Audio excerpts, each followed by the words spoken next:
성경 말씀은 열왕기상 14장 1절 말씀부터 보겠습니다. 그때에 여로보암의 아들 아비야가 병든지라 여로보암이 그 아내에게 이르되 청컨대 일어나 변장하여 사람으로 그대가 여로보암의 아내임을 알지 못하게 하고 실로로 가라. 거기 선지자 아히야가 있나니 저는 이전에 내가 이 백성이 왕이 될 것을 내게 고한 사람이라. 그대의 손에 떡 10과 과자와 꿀 1병을 가지고 그에게로 가라. 저가 그대에게 이 아이의 어떻게 될 것을 알게 하리라. 우리는 지금 열왕기서를 통해서 하나님께서 이스라엘 나라를 분열케 하시는 역사를, 섭리를 지금 살펴갑니다. 그리고 이제 이 남과 북을 분열케 한 후에 하나님께서는 북이스라엘과 남유다를 다 어떻게 부패하게 합니다. 그런 부패 가운데서도 남이스라엘은, 유다는 실로 그리스도가 오실 때까지 그를 보존케 하는데, 우리가 이미 역사 과정에서 보면 남유다는 풍전등화 같은 입장이에요. 그냥 곧 넘어질 것 같고 그 나라가 없어질 것 같은 상황도 벌어지고, 또 그렇게 외세의 침략으로 어려움을 당하게 하지만 누가 올 때까지요? 그리스도가 올 때까지 이 나라를 보존해 주시는 것을 우리가 성경 역사를 통해서 찾아봅니다. 그러나 북이스라엘은 이 나라가 신명기서에서 하나님께서 약속하신 것처럼 길면 3대, 3, 4대 아니면 뭐 당대 이렇게 나라가 왕조가 바뀌어 가지요. 그렇게 해서 결국은 722년에 북이스라엘이 망하게 합니다. 지금 오늘 살펴가는 것이 바로 이 분열 시점에서 북과 남쪽의 부패 상황을 이야기하는데, 북쪽에는 누구요? 여로보암이라는 왕이 이제 등장해서, 이미 이 여로보암이 하나님께서 싫어하시는 그 부패의 내용이 첫 번째는 뭐예요? 우상을 만들어가지고 이것을 하나님이라고 바꿨던 것들. 두 번째는 산당을 지어서 뭘까요? 예루살렘에 있는 성전과 바꾼 일들. 세 번째는 절기를 하나님께서는 지키게 하셨죠. 절기를 자기 임의대로 정해서 지키게 한 것들. 네 번째는 뭐였죠? 제사장을 보통 사람으로 통해서 자원을 하면, 이 보통 사람이죠. 보통 사람을 제사장으로 삼았던 것들. 이런 것들을 지금 이제 하나님께서는 이게 여로보암의 부패로 말씀을 합니다. 그러니까 이러한 부패의 상황이 사실은 북쪽만 있었던 것이 아니라 남쪽 유다에도 똑같아요. 결국 뭐였죠? 솔로몬이 어디요? 산당에 가서 제사 지내고, 자기 아내가 많다 보니까 아내들이 가지고 온 우상에 가서 제사하고, 그렇게 했던 것이 이미 솔로몬 시대에 우리가 있었던 것을 우리가 살폈던 것입니다. 그러니까 여로보암이든 르호보암이든 부패한 것은 마찬가지입니다. 근데 이러한 것을 우리는 성경을 통해서 그냥 이스라엘 역사로 생각하면 우리와 아무 관계 없는 이야기가 되죠. 우리는 이 창세기에서 누구에게요? 아브라함에게 약속하신 이 다윗의 나라가 보존될 것, 이 약속부터 시작해서 그리스도가 오실 때까지 구약시 전체를 우리가 살펴보면 딱 두 가지로 대별해 볼 수 있어요. 하나는 여기 뭐죠? 우리 지금 입장에서 보면 불택자고요. 그렇죠? 하나님께서 언약하지 않는 왕조이니까요. 여기는 언약 왕조니까 지금 우리로 보면 뭐죠? 택자예요. 이게 하나님은 불택자나 택자나 똑같이 살아가요. 전혀 다를 바가 없어요. 가끔 가다가 남유다가 어떤 왕이, 선한 왕이 나와서 이 나라를 개혁을 하고 종교 개혁을 하기도 하지만 그 당대 지나면 또 뭐예요? 어떤 그 요시아 같은 경우는 자기가 젊어서는 그렇게 개혁을 했는데 자기를 길러준 자기 매형 제사장이 죽고 나니까 또 다시 세상 똑같이 돌아가는 걸 볼 수가 있어요. 그러니까 불택자든 택자든 뭐 다를 바가 없어요. 오늘 우리도 마찬가지예요. 우리 세상에 나가서 육체로 사는 삶이 우리가 신령한 영을 가졌다 해서 밥도 안 먹고 잠도 안 자고 그러고 살아갑니까? 아니에요. 똑같이 살아갑니다. 이 똑같이 살기 때문에 우리가 바라는 것이 뭐예요? 육체 것을 바라볼 수밖에 없게 돼 있어요. 이걸 완전 배제한다는 것은 그건 하나님이나 가능한 일이지 사람은 할 수 없는 일이에요. 이게. 그럼에도 불구하고 여기 이 결과가 뭐예요? 이들은 멸망하지만 이들은 뭐예요? 그리스도가 올 때까지 존속시켜주는 것을 바라보면 그 이후에 오늘 이후에 그리스도께서 다시 오실 때까지 뭐예요? 우리는 하나님의 택자로서의 삶을 살고 그 다음에 마지막에 승리한다는 약속을 우리는 받은 거고요. 이들은요. 이게 불택자들은 멸망이라고 지금 성경은 이야기해요. 그러니까 이 역사를 보니까 이것이 이루어질 것이라는 것이 확실해요. 그것을 성경은 우리에게 가르쳐 주는 것이지 뭐 선하게 살면 어떻고 악하게 살면 어떻고 불순종하면 어떻고 불성치 순종하면 어떻게 산다. 불순과 순종을 누가 하게 하셔? 하나님께서 하셔요. 그것도.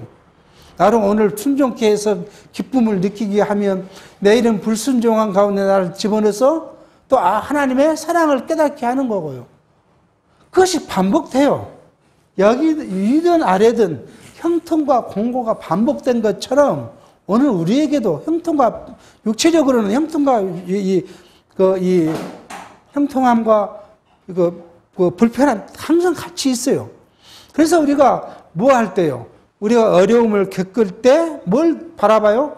하나님을 다시 찾고 바라보게 하고 형통할 때는 기쁠 때는 하나님의 은혜에 감사하게 하고 이걸 알게 하고 그것이 날마다 성숙돼 가는데 성경이 말한 것처럼 어디서 그리스도의 믿음의 분량에 이르기까지 우리를 훈련시켜 간다는 것이 바로 구약 성경을 통해서 우리에게 보여준 대로 우리를 짧은 80, 긴문 90의 삶을 통해서 그렇게 살아가도록 하신다는 것을 알게 하신 그런 부분이 바로 역사서의 위치라고 우리가 생각해 볼 수 있는 겁니다.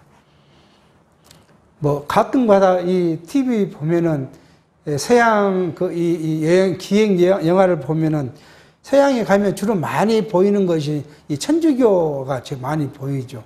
가만 보면은요, 뭐 믿음이라고 이야기를 하지만 모두가 뭐예요? 육체적인 것이에요. 육체적인 고난과 그 역경을 어떻게 내가 이기고 살면 복을 받을까? 그게 다 전부였던 걸 우리가 볼 수가 있어요. 성경과 아주 먼 이야기들이에요. 현대 신학교회, 우리 한국 기독교라고 하는 교회도 마찬가지예요. 모든 교회의 설교가 무엇에 맞춰 있어요? 육체에 맞춰 있어요. 육체가 어떻게 여러분 살면 하나님은 여러분의 육체에 복을 주십니다. 그렇게 이야기를 해요. 그렇게 생각해 보면 얼마나 바보 같다고 우리 지금 생각해 보면 그것이 얼마나 바보 같다고 알게 합니다. 그렇게 하나님을 생각하고 충성하고 봉사하게 했으면 그 사람들이 뭐를 해야 돼요? 세상에 다 잘 돼야 돼요. 형통해야 돼요. 그잖아요. 그렇게 가르친 대로 된다면 우리가 하나님께 봉사하고 충성하고 정말 하나님을 위해 살아서 하나님의 복을 받는데 육체로 막 날마다 복이 들어오고 누구대로요? 30배, 60배, 100배의 열매가 계속 내가 100만 원을 투자했으면 얼마가 벌어져야 한다고요? 1억이 벌어져야 되잖아요. 1억이. 그렇게 하나님의 복을 주면 우리나라 대한민국에 있는 모든 기업의 총수나 또 정치하는 모든 정치가들이 누가 돼야 돼요? 기독교인이 돼야죠. 하나님이 그렇게 복을 주신다는데 근데 그렇게 되는 게 어디 있냐 이거예요. 그게 본질이 신령한 것인데 육체를 이야기하니 되는 것이 하나도 없는 것이죠. 여기는 왜 육체를 이야기하느냐? 이때는 모형적인 거잖아요. 모형적인 것이 신령한 것에 대한 예표로서의 우리에게 보여주고 있기 때문에 이 모형을 보고 우리가 신령한 것이 꼭 반드시 이루어질 것이다 라는 것을 성경 우리에게 이제 알게 하십니다. 본문에 들어가서 보면은 그거예요. 그때 이렇게 이제 말합니다. 그때라는 게 우리가 보면은 아마도 이제 베델의 산당, 이제 베델에서 베델의 산당에서 이제 여로보암이 제사가 올 때 어디서 유다에서 온 선지자가 베델의 어떤 일들을 이야기하고 또 베델에 있던 늙은 선지자가 유다에서 온 선지자를 데리고 거짓말로 자기 집에 가서 떡을 먹게 하고 그렇게 해서 생겼던 일들이 있었을 때 그거죠. 그때에 이제 누가 아팠다고요? 여로보암의 아들 아비야가 아팠다. 이게 부모 심정은 똑같잖아요. 아들이 아팠어요. 죽을병에 들은 것 같아. 얘가 죽을까 살까. 참 고민스러운. 그건 뭐 육체를 가진 신령한 사람이나 육체의 사람이나 다 똑같아요. 그건 그것 갖고 이상하게 본다? 그건 말이 안 되는 이야기예요.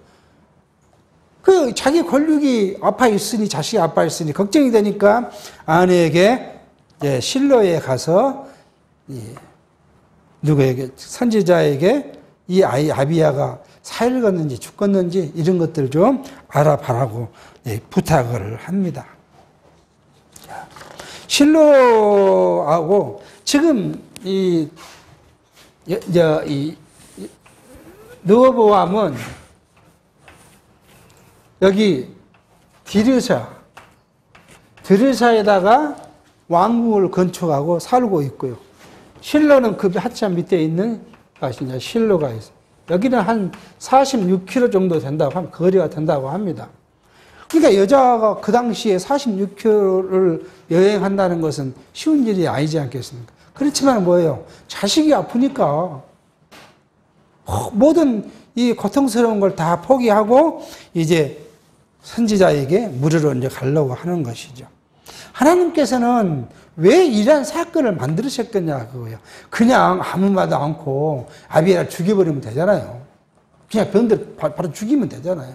근데 하나님은 이 여로보암이 뭔 생각을요? 선지자에게 가서 이걸 물어보도록 하게 환경을 조성하십니다. 뭘 하시기 위해서요? 여로보암의 가가 뭐예요? 멸망당할 것. 북쪽 이스라엘이 멸망당할 것을 알게 하기 위해서 하나님은 그런 섭리를 해 가시는 걸 볼 수가 있어요. 가끔 보면 사실 저 가까이 지내는 여수의 어떤 장로님은 저보다 한 7년 선배신데 원래 교회를 다녔던 분은 아니에요. 근데 자기 첫 애가 전 같으면 내성마비죠, 내성마비. 내성마비를 알았어요. 근데 두째 또 내성마비를 또 알았어요. 둘을 어디에 자기가 데리고 살 수는 없으니까 누구 소개로 광주에 있는 어떤 시설에 이제 얘를 보냈는데 사실은 환경적으로 봐서는 조건이 되지 않았지만은 옛날 사람들은 누가 부탁하면 그냥 이런 요즘 같으면 공정한 세상이 안 된다고 하겠죠. 근데 어떻게 해서 두 애를 다 그렇게 넣었어요. 그리고 자기가 고민에 빠진 거지. 그 고민에 빠지다가 자기를 그 애들을 소개했던 사람이 전도를 한 거예요. 교회를 좀 나가봐라. 그렇게 해서 이 사람이 신앙생활을 시작한 거예요. 그때가 이 양반 나이가 한 40대에 이제 신앙생활을 시작한 거예요. 정말 열심히 하더라. 근데 그분은 제가 무슨 이야기를 하냐면 육체적으로 이게 느껴본 과정이 있잖아요. 그러니까 무엇에 매달려요? 신앙에 매달린 거예요, 이제. 그런 경험을 가지니까 흔들리지 않아요. 그런데 그리고 나서 그분이 차츰차츰 성경을 알게 되고 하니까 그냥 기도하면 병 낫는다는 신비주의에서 말씀으로 이제 이게 딱 서오게 되고 서니까 흔들리지 않는 신앙생활을 하는 걸 이제 볼 수가 있어요. 그렇게 이 여로보암에게도 누구를 통해서요? 아비야를 통해서 향후 어떻게 될 것인가를 그 전에 베델에 제사할 때는 별 못 느꼈을 거예요. 잠깐이죠. 자기 팔이 말랐다가 돌아온 사건은 잠깐이지만 이미 자기가 건강해졌으니까 별 기억이 나지 않겠지만 자식을 통해서 뭐예요? 이런 걸 이제 하나님께서는 알게 하시는 섭리를 볼 수가 있어요. 그러니까 우리를 교육할 때는, 하나님 우리를 교육할 때는 뭐 어떤 수단과 방법이 다 동원될 수 있어요. 자식일 수도 있고, 남편일 수도 있고, 아내일 수도 있고, 또는 세상에 다른 뭐가 있을 수도 있고, 하나님은 우리를 신령한 쪽으로 교육해 갈 때는 항상 주변에 뭘로 통해서 우리를 교육한 걸 볼 수가 있어요. 그런 일들을 우리는 뭘로 이해해야 돼요? 신령한 측면으로 이해를 하지 않으면, 왜 하나님은 나만 자꾸 갖고 이래? 그런 이야기를 하게 된다고요. 오히려 우리가 이제 경험적으로 보면, 하나님이 사랑하는 자는 자꾸 하나님이 요구하는 수준까지 가도록 계속 하시는 걸 볼 수가 있어요. 우리가 이런 신앙적으로 지금 이렇게 해석해 볼 수 있는 것이죠. 이 13장 34절에 이 일로 여러분의 죄가 되어 그 집이 지면에서 끊어져 멸망케 될 것이라고 하신 것을 확인시켜 주는 거예요. 그러니까 지금 하나님은 당대에, 여로보암 당대에 하신 언약이 당대에 성취될 것이라는 것을 지금 누구를 통해서요? 자녀의 아픔을 통해서 지금 이야기하고 있는 걸 볼 수가 있습니다.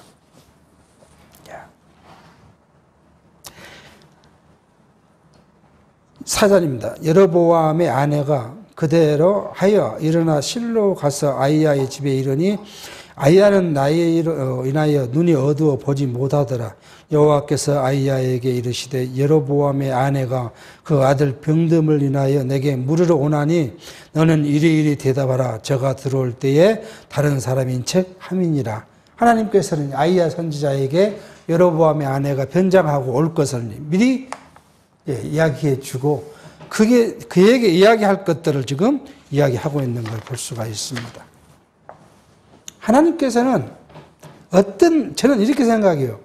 저는 가끔가다 옛날에 이제 저희 이 모교회가 있는 합동초교회였는데 순천에 합동초회 가장 큰 교회가 순천 순광교회가 가장 컸어요. 자꾸 다퉈요. 싸워. 자꾸요. 근데 뭐예요? 전부 다 가끔 이야기하지만 다 하나님의 일을 이해한다고 하고 다퉈요. 이 사람도 하나님의 일이라고, 이 사람도 하나님의 일이라고 계속 그러면서 다퉈요. 그 다툼 안에 누가 아파요? 성도들만 아픔이 있어요. 교회 당회가 다투고 다툼이 심하면 그냥 성도들만 괴로워요. 성도들이 누구 편을 들겠어요? 세상 같으면 이쪽 줄도 서고 이쪽 줄도 서겠지 않겠습니까? 그런데 교회가 뭐 줄이 어디 있어요? 괴로워요. 그게 힘들고. 그때 가끔 제가 느꼈던 거예요. 왜 솔직히 자기 욕심이라고 이야기하지 하나님의 일이라고 할까? 항상 저 젊어서 그런 캐슬마키를 붙였어요. 근데 지금까지 살면서 보니까 다 하나님을 위한 길이라 그래. 누구든지 다. 그래야 자기 말을 듣잖아요. 근데 하나님은 그걸 분명하게 가르쳐 주세요. 어떻게 해요? 그 열매로. 그렇게 다툼의 결과가 어디에 있느냐? 그 열매가 있어요, 열매가. 어떤 사람은 진짜 교회의 화평을 위해서 한 것이고, 어떤 사람은요, 자기 욕심을 위해서 한 것이, 다 그게 처음에는 모르는데 싸움의 결과가 더이 가면 그럴 수 있어요. 조금 빗나갑니다만, 여수에 가면 아주 오래된 100년이 넘는 교회, 큰 교회가 있죠. 그 교회가 다툼이 생겼어요. 어떤 다툼이 생겼냐? 다 하나님의 일을 위해서 다툼이 생겼는데, 젊은 장로들은 교회를 계획해야 한다고 그러고, 나이 먹은 장로들은 목사님을 중심해서 교회를 해야 한다고, 그렇게 해서 다툼이 생긴 거예요. 결국 둘이 나눠졌어요. 나눠졌어요. 그 중에 핵심 젊은 장로가 저하고 일을 많이 했던 친구인데, 약간 이 성격이 뭐냐면 방골 기질이 강해요. 평소에 세상의 일도 방골 기질이 강해요. 교회도 역시 방골 기질이 강해요. 그렇게 가니까. 그런데 그 결과가 뭐냐면 세상 법에서 싸워서 대법원까지 가서 결국 이제 이겨가지고 재산을 받아서 나와서 여천에다가 큰 교회를 세웠지만 그 5, 6년 동안에 성도들은 피폐되고 괴롭고 힘들고 하는 것을 볼 수가 있어요. 제가 가끔 옆에서 이렇게 이야기했죠. 목적이 뭐냐. 목적이 다 하나님의 일이에요. 근데 누가 괴로우냐? 성도들이 괴로운 거예요. 그래서 성도들이 이제 나이 먹은 성도들은 본 교회에 남아있고 젊은 성도들은 이 젊은 팔을 따라서 나와 있고 그렇게 되는 걸 볼 수가 있어요. 누구도 하나님의 양쪽 다 하나님의 일이라고 보기는 우리가 맹쾌하게 누가 하나님의 일이다 보기 어려워요. 다 뭐가 있었으니까요? 육체의 욕심이 끼어 있었으니까. 그러니까 요즘에 어떤 이제 선배이신 분들은 그런 이야기예요. 안 맞으면 나가면 된다. 그게 가장 좋은 거다. 나오고 안 맞으면 나가야지. 왜 거기서 싸워서 은혜를 까먹고 성도들을 괴롭히냐. 그런 이야기를 이제 좀 경험이 많은 선배들 그런 이야기 하는 걸로 볼 수가 있어요. 절대 우리는 사람의 뜻으로 뭘 감출 수 없어요. 하나님을 감출 수가 없어요. 이 여러분의 아내가 아무리 변장을 하고 뒤집어 쓰고 목소리를 뭐 변조해서 이야기한다 해도 하나님을 숨길 수는 없어요. 그래서 이제 우리가 신앙인들이 하는 말이 뭐예요? 하나님 앞에서 그런 이야기 하잖아요. 다툼이 생겨도 내가 하나님 앞에서 나를 돌아보면 진짜 내가 하나님 육체의 것들은 다 버리고 진짜 이게 하나님만을 위한 것인가 라는 것을 우리가 살펴보면 묻고 물어도 그렇다면 일을 해야죠. 그렇잖아요. 근데 단 몇 %라도 육체가 있다면 그냥 돌아서는 것이 그게 은혜라고 생각이 되어지기도 합니다. 그렇게 이제 여로보암의 아내가 갔습니다. 6절입니다. 제가 문으로 들어올 때에 아이야가 그 발소리를 듣고 말하되 여로보암의 처여 들어오라. 내가 어찌하여 다른 사람인지 하느뇨. 내가 명령을 받아 흉한 일로 내게 고하리니 가서 여로보암에게 고하라. 이스라엘 하나님 여호와의 말씀이 내가 너를 백성 중에서 들여 내 백성 이스라엘의 주권자가 되게 하고 나라를 다윗의 집에서 찢어 내게 주었거늘 너는 내 종 다윗의 나의 명령을 지켜 전심으로 나를 쫓으며 나 보기에 정직한 일만 행했음과 같지 아니하고 너의 이전 사람들보다 악을 행하고 가서 너를 위하여 다른 신을 만들며 우상을 부어 만들어 나의 노력 격발하고 나를 내 등 뒤로 버렸도다. 하나님께서 아이에게 지금 준 이야기죠. 내가 너를 열 지파를 줘서 주권자를 세웠는데 너는 내가 그렇게 한 것도 이제 은혜 감사하지도 못하고 내가 분명히 우리가 기억하죠. 내가 다윗과 같이 나를 잘 섬기며 너의 왕위가 영원하리라 라고 약속을 드렸음에도 불구하고 이 여로보암은 바로 뭐예요? 인간적 술수와 고물을 쓴 거잖아요. 이스라엘 자기 백성들이 예루살렘에 내려가 제사하고 올라오면은 혹시 저들이 오지도 않고 예루살렘에 머물거나 아니면 돌아와서는 자기를 죽이고 다 다시 예루살렘과 합치지 않을까? 그러니 내가 못 가게 막고 산당을 지었고 우상을 만들어서 하나님이라고 해야겠다 하고 자기의 계획을 세워서 그것을 했던 일을 우리가 기억합니다. 그걸 좀 이야기해요. 그렇게 했더니 너는 우상을 만들어 섬기고 하나님은 어디요? 등 뒤로 버렸다고 지금 이야기를 합니다. 이때는 그러니까 지금 오늘 때 마찬가지예요. 오늘에서 그 기존 교회 가면 지금도 뭐 기도를 해서 방언을 받아야 되고 예언의 은사를 받아야 되고 막 그런 이야기를 많이 합니다. 사실 우리도 저면서 그렇게 생각했어요.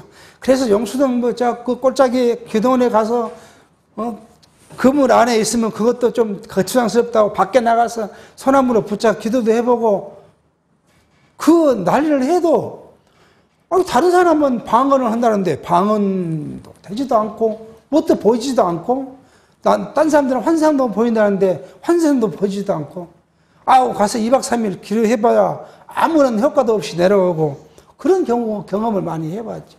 지금도 그걸 장려해요. 그걸 통해서 뭐예요? 교인들을 결속시키려고 해요. 근데 올해는 뭐예요? 거의 없습니다. 올해는 그것이 있다는 건 뭐예요? 이단이에요, 이단이요. 내가 예언을 했고, 방언을 하고, 뭐 꿈의 환상을 받고, 다 이단이에요. 왜요? 성경이 우리가 그렇게 했잖아요. 이미 지난 시간에 한번 말씀을 드렸지만, 성경이, 온전한 하나님의 말씀이 성경으로 이렇게 오면, 뭐가 없어진다고요? 예언도 그치고, 방언도 그치고, 기적도 다 그칠 것이다. 근데 어떤 사람들이 왔다고요? 그렇게 행한 사람이 왔어요. 행한 사람이 예수 믿고 와가지고, 주여, 내가 당신의 이름으로 선지에 늘어나고, 병 고치도 귀신도 쫓아냈는데, 왜 나를 모른다 합니까? 그러니까 예수님이 뭐라고요? 나는 도무지 너를 모른다고 그래요. 얼마나 밖에 그런 사람이 많아요. 그래서 우리가 영분별의 은사를 받아라고 성경은 이야기를 해요. 영분별에. 그것이 하나님께서 주신 지혜가 만약 그 영을 분별할 수 있으니 그 지혜를 구하라고 이야기합니다. 오늘은 성경 이후에 어떤 것도 우리에게 하나님은 주시지 않는다는 것을 우리가 이미 한번 우리가 살폈던 내용입니다. 10절. 그러므로 내가 여로보암의 집에 재앙을 내려 여로보암에게 속한 산에는 이스라엘 가운데 매인자나 노인자나 다 끊어버리되 거름을 쓸어버린 같이 여로보암의 집을 맑게 쓸어버릴지니라. 여로보암에게 속한 자가 성에서 죽은 즉 개가 먹고 들에서 죽은 즉 공중의 새가 먹으리니 이는 여호와가 말하였음이니라 하셨나니 너는 일어나 내 집으로 가라. 내 발이 성에 들어갈 때에 그 아이가 죽을지니라.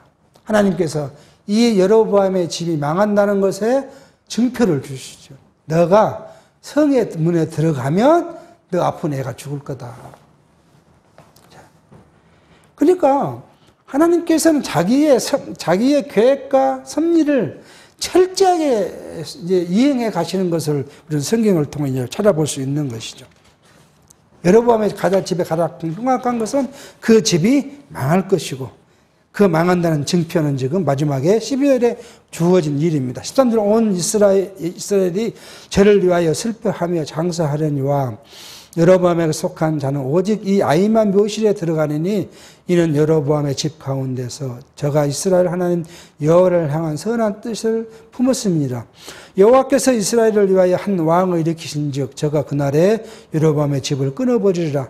어느 때라 곧 이제라. 여호와께서 이스라엘을 쳐서 물에서 흔들리는 갈대같이 되게 하시고 이스라엘을 그 열조에게 주신 이 좋은 땅에서 뽑아 저희를 하수 밖으로 홀로 시리니 이제 저희가 아세라 목상을 만들어 여호와를 진노케 하였습니다. 여호와께서 내 여로보암의 죄로 인하여 이스라엘을 버리시리니 이는 저도 범죄하고 이스라엘로 범죄케 하였습니다 하니라.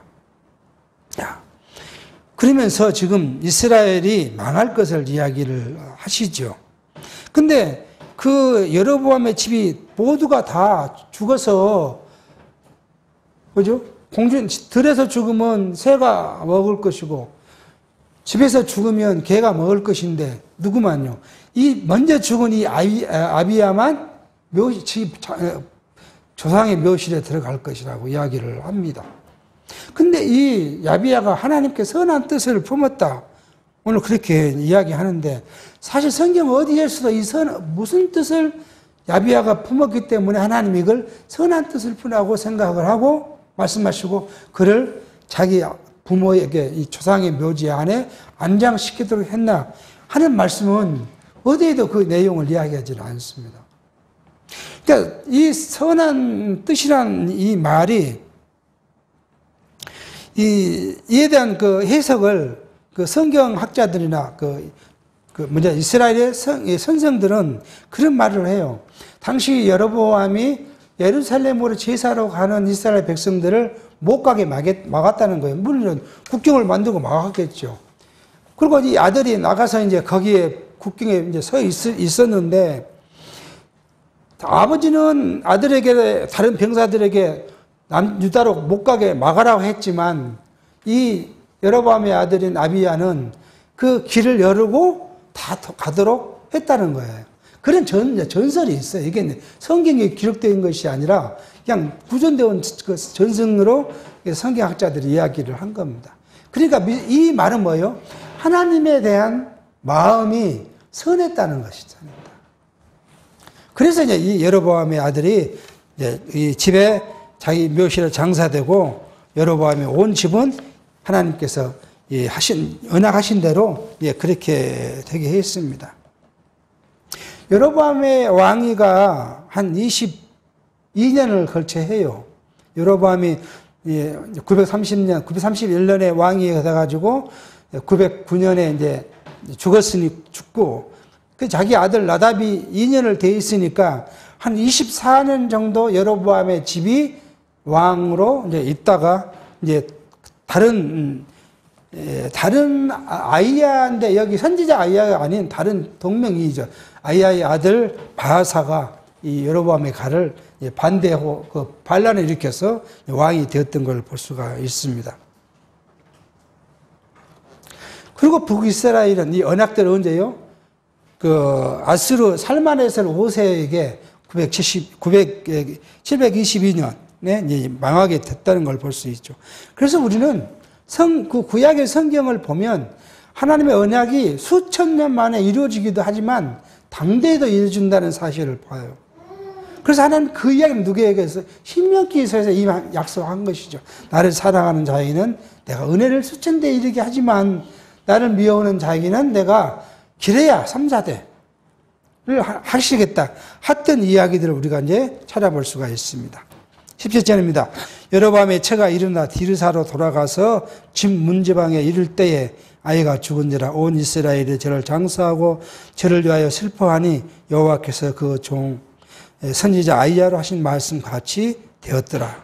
그렇게 해서 이제 디르사에 이 세겜에서 여기 길갈에서 디르사에 가가지고 그 문제방에 갔을 때 선지자 아이야로 하신 말씀 것처럼 자기 아들이 죽었다. 그리고 모든 북이스라엘 사람들은 이제 왕의 아들이 죽었으니까 실패하고 그걸 장사했지만, 그 이스라엘에게 약속하신 하나님의 일들은 누구처럼 선지자 아이야가 말씀하신 것처럼 되었다. 그리고 성경은 이야기하고 있는 걸 볼 수가 있습니다.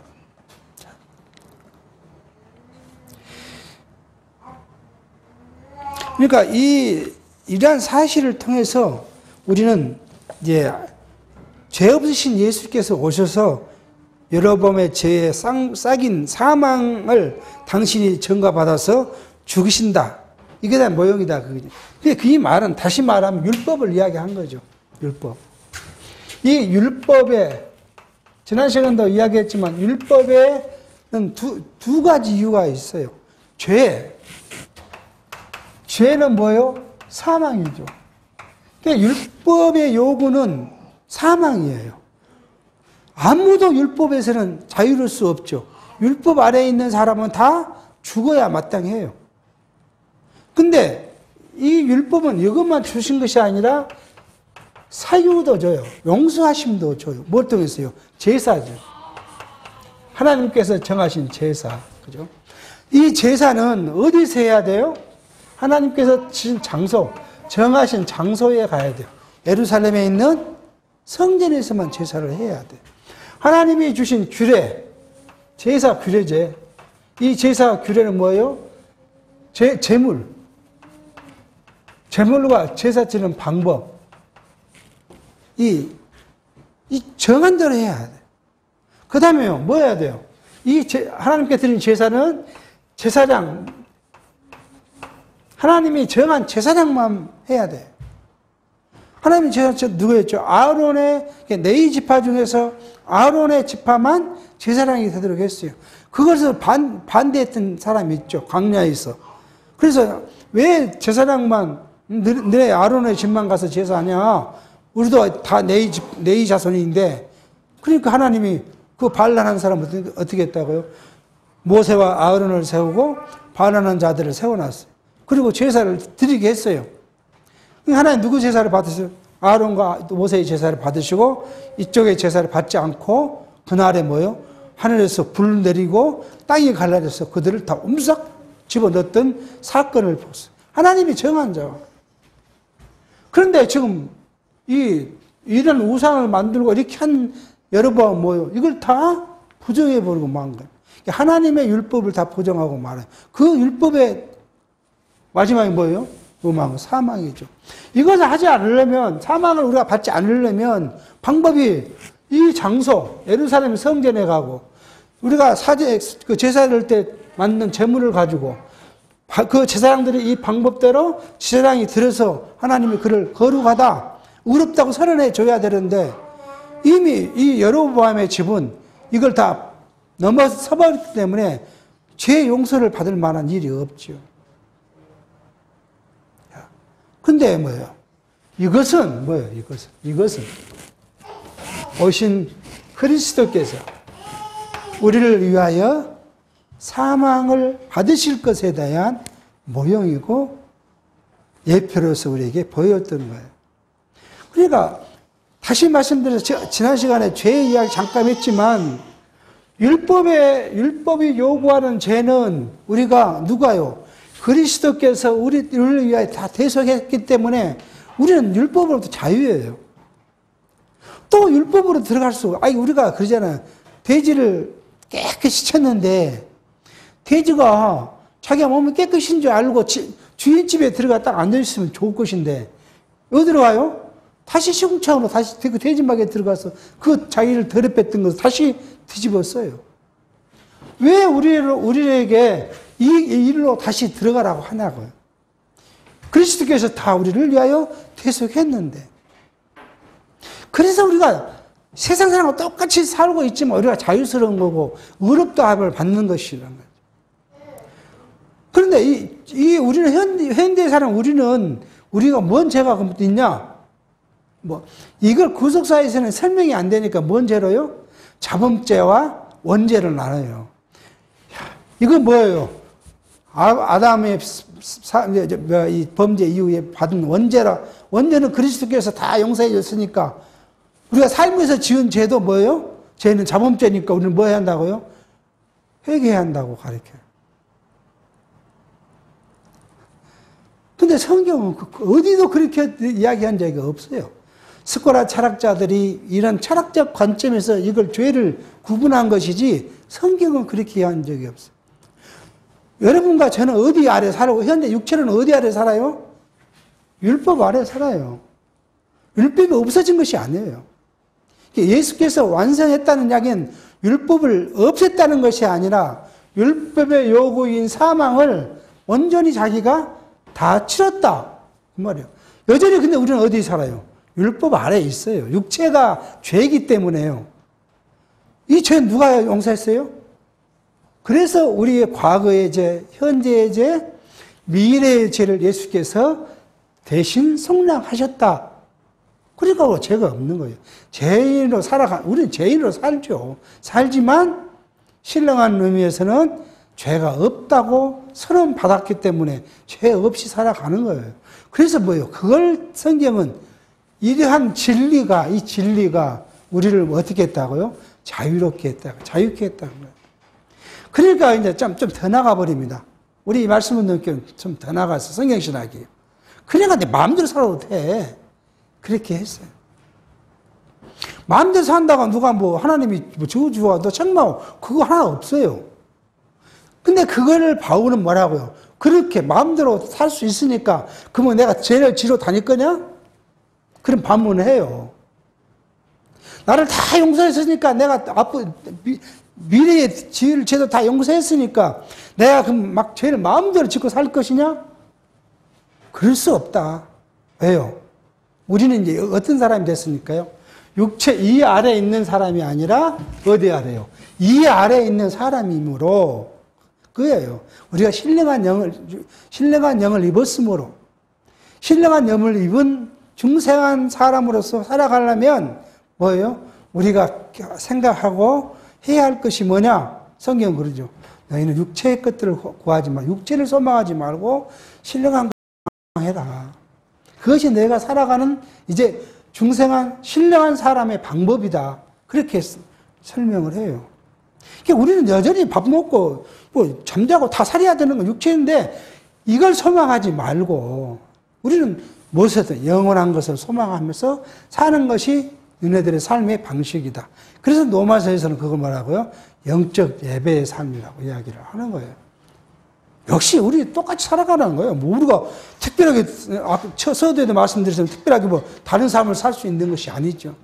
그렇지만 내가 바라보는 거, 내가 좋아하는 거, 내가 소망하는 거 뭐예요? 신령한 것, 하나님의 나라와 그 의를 구하면서 그리스도를 바라보며 사는 사람이 바울처럼 그러면 내가 그리스도를 속해 있는 사람인데 아직도 육체를 위해서 내가 열심히 살 거냐? 아니, 그럴 수는 없다.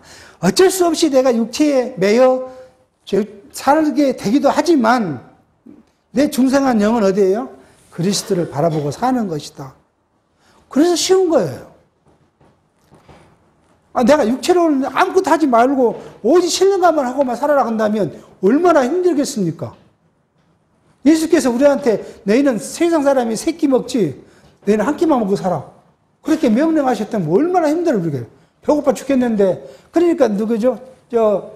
이 사람들은 금요일 날 기도 시간 뭐라고 하죠? 그것 때 하면 아침은 먹는다고 그러더라고요.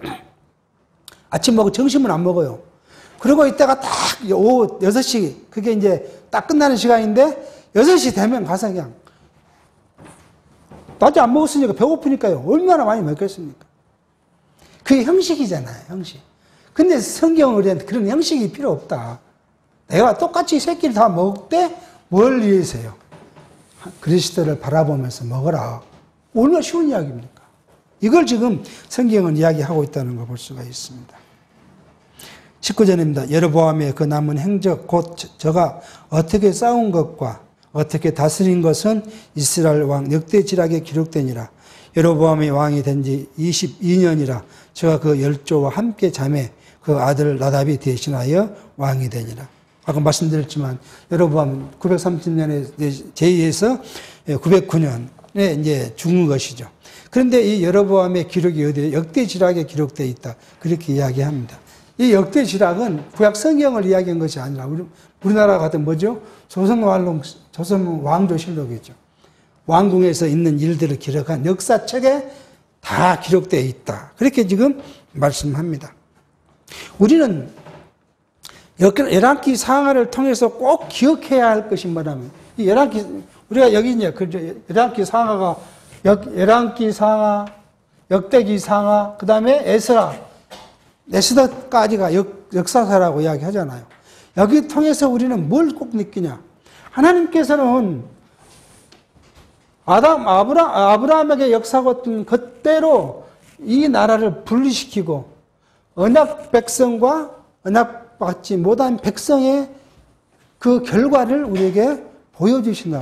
우리는 이 성경이 그래서 기존교회가 참 힘든 거 그거잖아. 그래 이걸 가르친 것이 아니라 뭐예요? 어떻게 하면 육체의 삶을 어떻게 살 것인가? 육체의 삶을 어떻게 살면 하나님의 복을 받을 이걸 이야기하다 보니까 날마다 우리는 괴롭게 살아야 돼요. 나를 괴롭혀야 돼요. 육체의 것을 안 하려면 나를 신랑은 육체를 괴롭혀야 되니까 힘들죠. 그런데 성경은 그걸 말하고자 한 것이 아니라 하나님의 언약과 그 작정의 섭리가 어떻게 이루어졌는가? 어떤 방식으로 이루어졌고 어느 때에 어떤 모양으로 이루어졌는가? 이걸 우리에게 계속 이야기하는 거예요. 이게 단순해요. 단순해.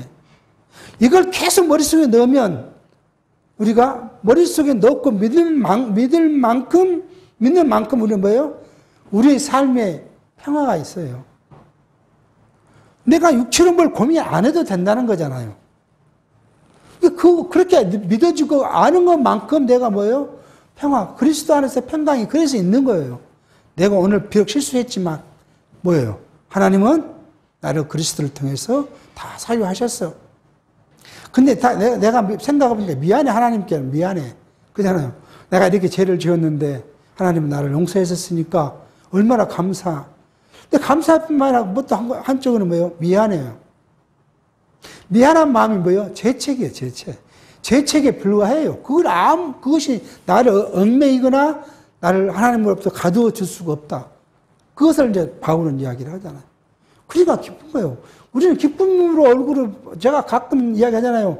기존교회 기도 많이 하는 사람 아침 새벽기도 나오면 얼굴이 툭 해갖고 나간다고. 그렇게 기도했으면 기쁨으로 찬송을 부르고 가야 될 사람이 세상의 모든 무거운 짐을 예수가 짊어진 것처럼 자기가 짊어진 것처럼 하고 가는 거예요. 우리는요, 찬송하며 사는 거예요. 내가 죄를 져도 예수께서 나를 사랑하실 것이고, 하나님 나를 사랑하신 것이고, 내가 오늘 조금 어떻게 하나님의 성령의 인도함을 따라서 좀 평강한 삶을 살고, 세속과 좀 먼 삶을 살았어도 하나님 나를 사랑할 것이고, 나를 인도해 줄 거예요. 그 은혜는 뭐예요? 차별이 없으니까. 내가 잘했다고 차별을 하나님이 더 기뻐해 주고, 내가 잘못했으니까 하나님이 나를 저주, 그리고 차별이 없다는 것을 성경 우리에게 확인시켜 주셨으므로 우리는 기뻐하는 삶을 살아가는 것이 오늘 택한 백성들의 삶의 방식이에요. 육체는 고달플 수 있어요. 감기고 몸이 아프면 육체는 고달파요. 왜 안 고달프겠습니까? 그걸 안 고달프다 그러면 그것 또한 거짓이죠. 그게 고달파요. 그렇지만 내가 뭘 바라볼 때요? 신령한 것을 바라볼 때는 더 기쁨이 우리에게 있어서 그 기쁨으로 새 용기를 얻고 살아가도록 하는 것이 성경이 우리에게 주어지는 말씀이라는 것을 꼭 기억하도록 해야겠습니다. 기도하겠습니다. 하나님 아버지, 하나님께서는 400년, 500년 전, 600년 전 아브라함의 했던 약속대로 다윗 왕가를 세우셨고, 다윗과 하나님이 약속하신 대로 그 백성을 실로가 오실 때까지 보존해 주시는데, 하나님이 하셨다는 것을 알게 하기 위해서 북이스라엘과 남유다로 나누신 다음 똑같이 부패하고 범죄하지만 북이스라엘은 망하게 하시고 남유다는 하나님의 보호하심을 통하여 보존되어 간다는 사실을 구약 성경을 통하여 저희들이 살펴갑니다. 이 살펴가는 내용을 우리가 믿어진 만큼 하나님께서 우리에게 약속하신 신령한 영원한 나라가 우리에게 있고, 우리가 결국 신령한 것, 속사람은 승리할 것이라는 것을 믿음으로써 그리스도 안에서 참된 평강과 평화를 우리가 누리며 살아가도록 성령이 우리와 함께 해주시옵기를 바라오며 예수의 이름으로 기도하옵나이다. 아멘.